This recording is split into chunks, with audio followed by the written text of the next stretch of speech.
Mesdames, Messieurs, chers amis jeunes, bonjour et bienvenue à cette autre émission de Téléjeunes. Aujourd'hui encore, on parlera d'un sujet assez particulier. Il s'agit du fer de lance de la nation. Vous l'avez compris, il s'agit des jeunes.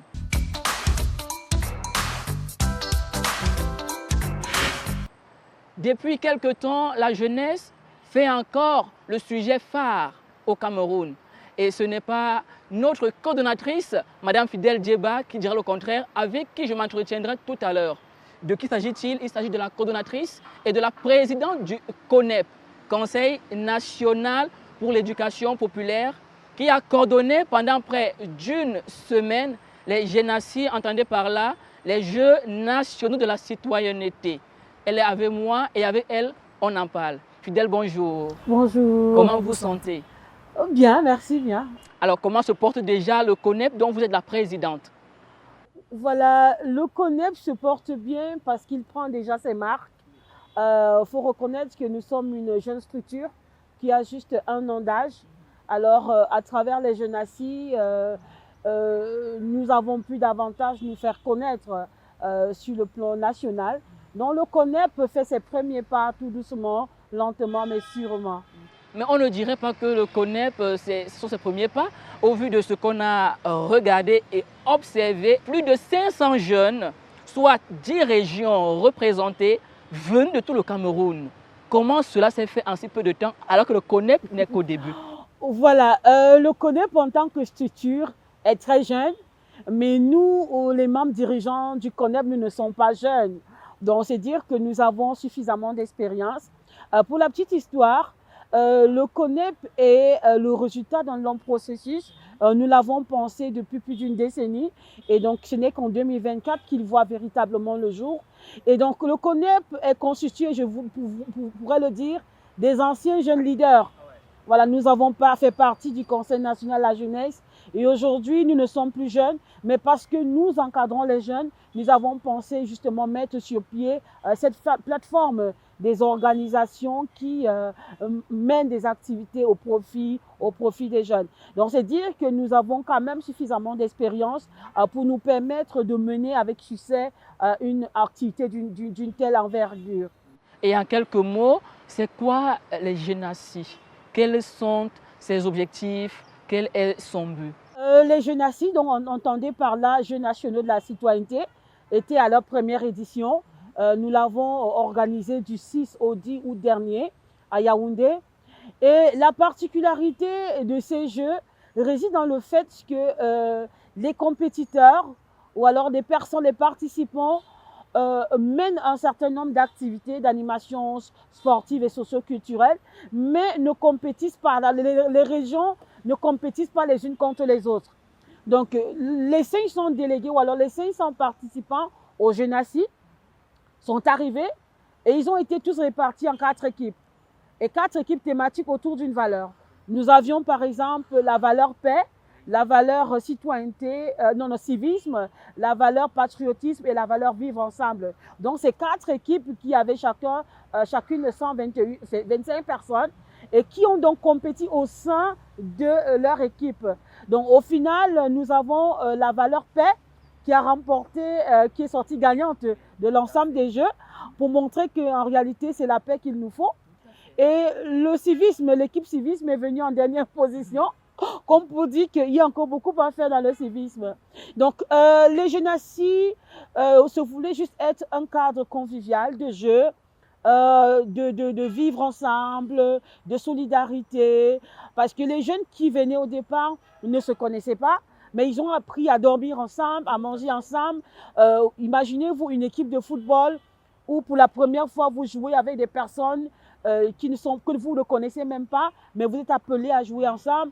Vous êtes le coach, mais vous coachez des personnes que vous n'avez jamais connues, mais vous devez le faire. Et donc, c'était ça en fait la particularité. Mais l'idée, elle est folle, hein? C'est-à-dire que des gens viennent parfois de Beya, Bamenda, Ngaoundéré, se retrouvent et là, sur le terrain, on vous dit, vous, c'est le football, et vous vous mélangez avec des gens qui viennent d'ailleurs. Mais c'était fou, ça. Effectivement, effectivement. Et donc, ils ont appris à se connaître. Et les témoignages que nous avons à l'issue des Jeux sont assez exceptionnels, quoi. Les jeunes qui ont pris part nous disent en fait combien ils ont aimé cette expérience et nous pensons que nous allons la renouveler. Voilà. Et d'où vous est venue, non pas l'idée du Génassi, mais cette méthodologie que vous avez employée justement de joindre des inconnus qui peut me sembler assez difficile. Parce que généralement, on prend des équipes qui sont déjà bien constituées et qui vont jouer. Mais là, vous faites venir des gens et puis vous constituez une équipe et puis un coach qui est inconnu et puis un arbitre. Et puis... Mais d'où vous est venue cette méthodologie-là? Oui, je l'ai dit que nous sommes expérimentés en fait. Nous ne sommes pas à nos débuts dans la vie associative. Nous avons testé plusieurs choses et finalement, nous avons eu cette idée originale en fait de tester. Et nous avons testé, ça a marché et on s'est dit pourquoi pas, pourquoi pas. Donc nous partons de cette expérience pour déjà voir comment l'améliorer l'année prochaine. L'année prochaine, nous voulons par exemple multiplier le nombre de disciplines. Nous voulons même intégrer certains groupes qui n'étaient pas, qui ne sont pas toujours pris en compte. Vous avez pu par exemple apprécier le goalball. Donc, le sport des personnes déficientes visuelles. Très bien, voilà. Très inclusif. Hein. Voilà, voilà. Donc, nous allons ouvrir davantage et nous voulons également faire une part belle aux Jeux Made in Cameroun. Donc, c'est des Jeux nationaux citoyenneté, c'est des jeux qui permettent de développer la citoyenneté, de se sentir camerounais, de participer simplement. Alors, Fidèle, est-ce qu'il y a eu quand même un moment fou, un moment qui vous a étonné, un moment que vous n'attendez pas? Et puis vous avez dit, waouh, mais c'est quelque chose de magnifique pendant les Génassi. Parce que vous expérimentez, forcément, vous avez tout organisé, tout prévu, tout anticipé. Mais est-ce qu'il n'y a pas eu quelque chose qui vous a fait dire, waouh, ça alors? Oui, en fait, il y a eu des moments forts, plusieurs moments forts. L'un des moments forts, par exemple, ça a été le défilé. Voir défiler 500 personnes autour de 4 équipes colorées, parce que chaque équipe avait une couleur particulière. Ça m'a permis de réaliser qu'en fait, nous avons tenu le pari. Vous savez, quand vous avez une idée novatrice, vous avez beau avoir un très bon plan, mais tant que ça ne se matérialise pas, vous restez encore dans une sorte d'illusion. Mais de voir ces personnes-là défiler, et d'avoir réussi aussi à leur transmettre cette vision-là. Parce que ce n'était pas facile de leur expliquer que, bon, voilà, vous allez compétir comme ceci, vous allez appartenir à telle ou telle valeur. Donc, quand j'ai vu ces personnes défiler, j'ai vu cette forte mobilisation, je me suis dit, waouh, nous avons réussi, nous avons réussi. Et l'un des moments forts aussi, ça a été la soirée culturelle. C'était un moment fort de démonstration des talents. J'ai vu des jeunes se défouler, des jeunes danser au rythme et aux sonorités de toutes les 10 régions.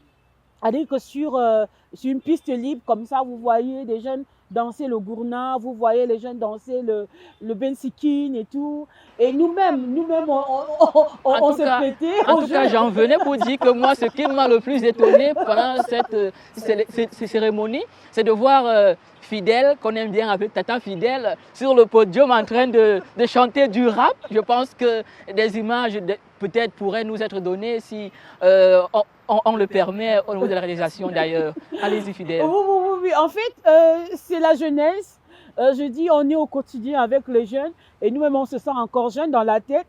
Donc, c'était un moment de joie, de bonheur. Il fallait se défouler et il fallait aussi transmettre un message quand même. Dire à ces jeunes qu'il n'y a pas très longtemps, on était comme vous, hein, et donc on a encore des talents en nous.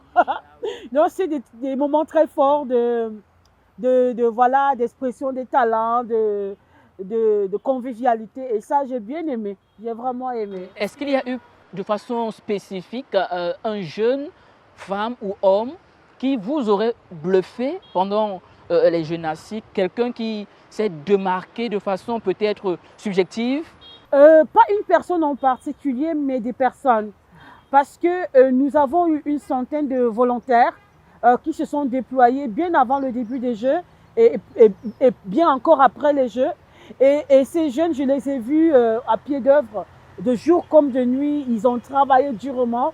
Et c'est pourquoi le lendemain, j'ai dû prendre un temps avec ces jeunes-là pour leur dire merci d'une manière particulière. Parce que faut reconnaître que si les Jeunassi ont connu un succès, c'est en grande partie aussi à l'implication effective de ces volontaires et que je tiens justement à saluer et justement demander, appeler les jeunes à s'exercer au volontariat parce que non seulement on apporte sa contribution, mais en même temps on gagne quelque chose. Donc ça, ce sont des jeunes qui m'ont particulièrement marqué durant ces jeux-là.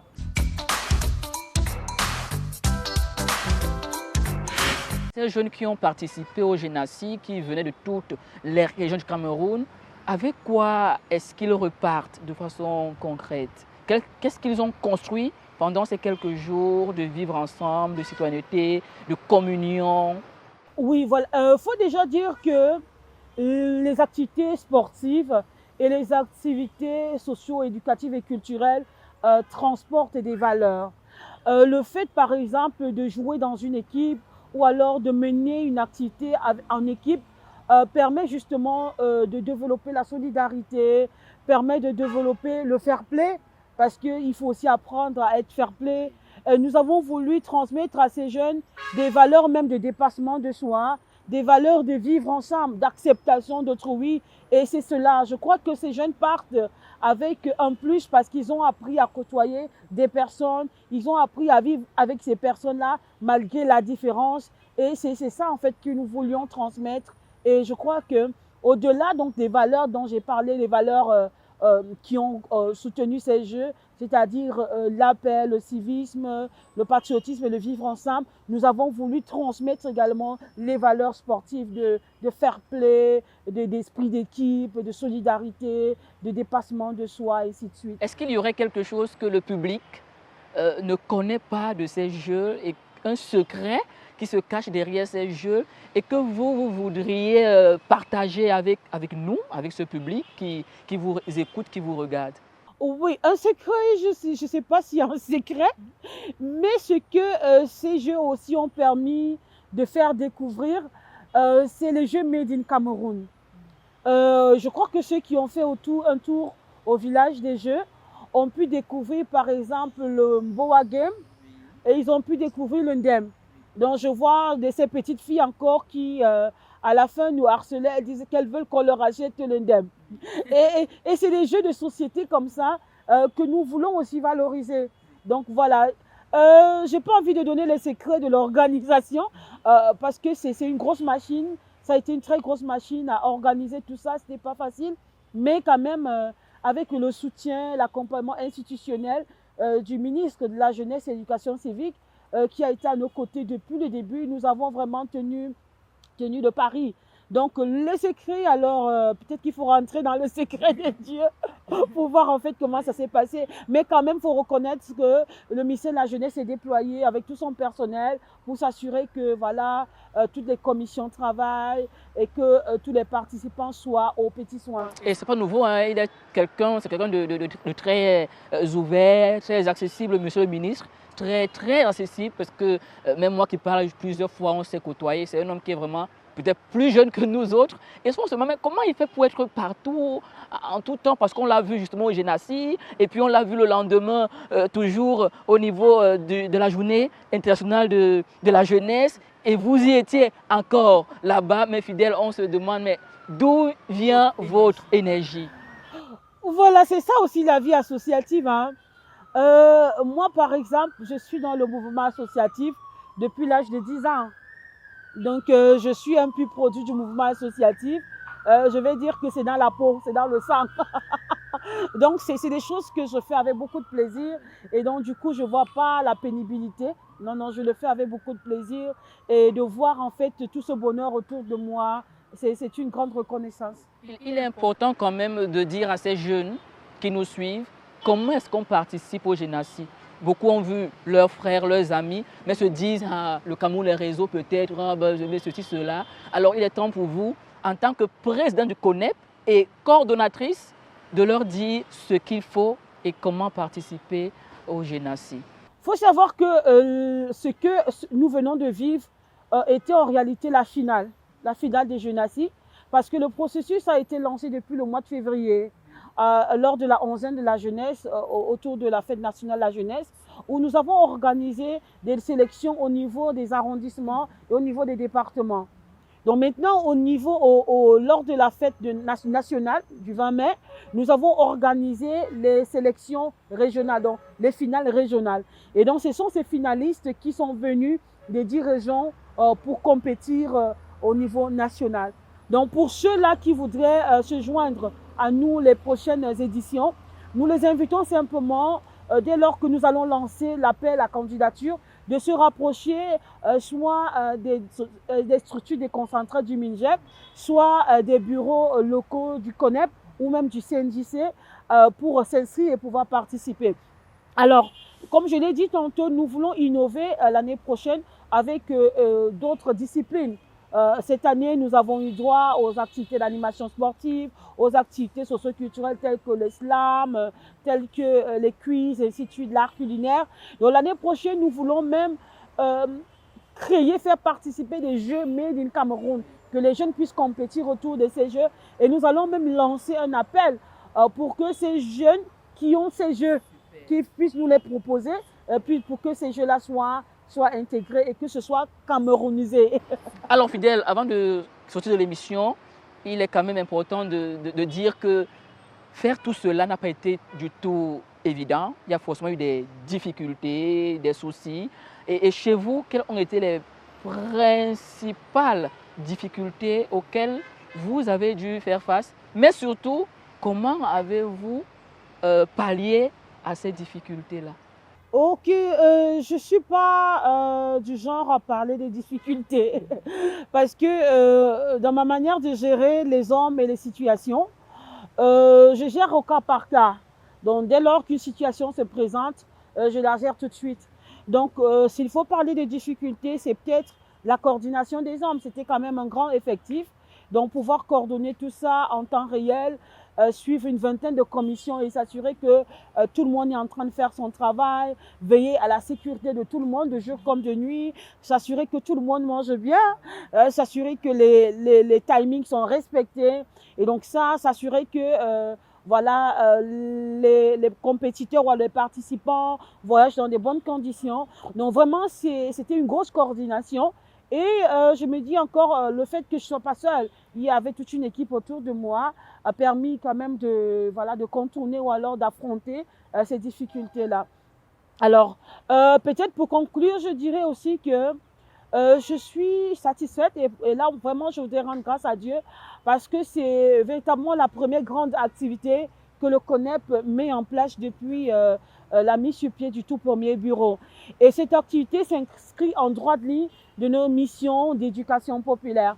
Alors, l'éducation populaire, c'est simplement tout ce qu'on apprend en dehors de l'école.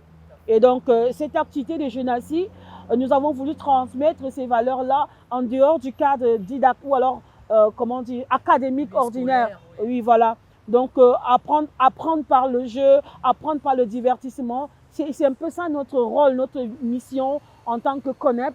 Et donc, nous avons réussi et nous continuons. Et il n'y a pas que le sport, il y a d'autres stratégies que nous allons mettre en place aussi pour transmettre cette éducation-là, non seulement aux jeunes. Je précise que l'éducation populaire, ce n'est pas que les jeunes, hein, c'est tout le monde qui est concerné. Tout à fait. Et puis on a d'ailleurs vu des experts qui étaient là pour intervenir avec des conférences de façon plus ouverte, c'était très rigolo et puis avec un langage assez familier, c'était vraiment bien. On peut dire que les jeunes se sont retrouvés avec d'autres personnes plus âgées, mais qui comprenaient justement leur environnement, leur situation. C'était juste magnifique. Alors, le dernier mot à adresser à ces jeunes, pour les encourager à continuer à s'éduquer, à avancer, à essayer, c'est quoi? Oh oui, le dernier mot, c'est déjà de dire merci à tous ces participants qui ont été très disciplinés, il faut le dire aussi, et se donner rendez-vous l'année prochaine. Et n'hésitez pas à nous faire parvenir vos idées, vos propositions, afin que les prochaines éditions soient encore meilleures. Donc, c'est ce que je peux dire pour le moment. Et à d'autres jeunes, j'aimerais les encourager davantage à s'intégrer ou alors à à s'approprier le concept d'éducation populaire. Qu'ils soient étudiants, qu'ils soient élèves, aujourd'hui, on peut apprendre, il y a des choses qu'on n'apprend pas à l'école. Donc, il faut qu'ils sortent du cadre scolaire et académique pour aller au contact d'autres personnes, pour apprendre ces choses-là qui ne sont pas nécessairement apprises au sein de l'école. C'est un peu ça le concept de l'éducation populaire. Merci beaucoup Fidèle pour votre participation à notre émission. Je vous remercie. Et beaucoup de courage pour la suite parce que plus le temps passera, plus vous voudriez monter en intensité. On vous connaît très bien, toujours créative. Voilà, effectivement, merci bien. Mesdames, Messieurs, c'est ici que s'achève notre émission. C'était avec Fidèle Djeba, la présidente du CONEP, coordonnatrice des GENACI. Nous vous disons merci de nous avoir suivis et à vous, chers jeunes, nous vous demandons de continuer à côtoyer d'autres jeunes, à côtoyer d'autres initiatives et surtout des espaces comme ceux du CONEP ou encore du GENACI ou encore même du CIGE ou du GIGE afin de continuer à étudier, à vous créer des relations, mais surtout continuer à oser et à être créatif. Un jour, pour vous viendra. Allez, que Dieu vous bénisse, portez-vous bien.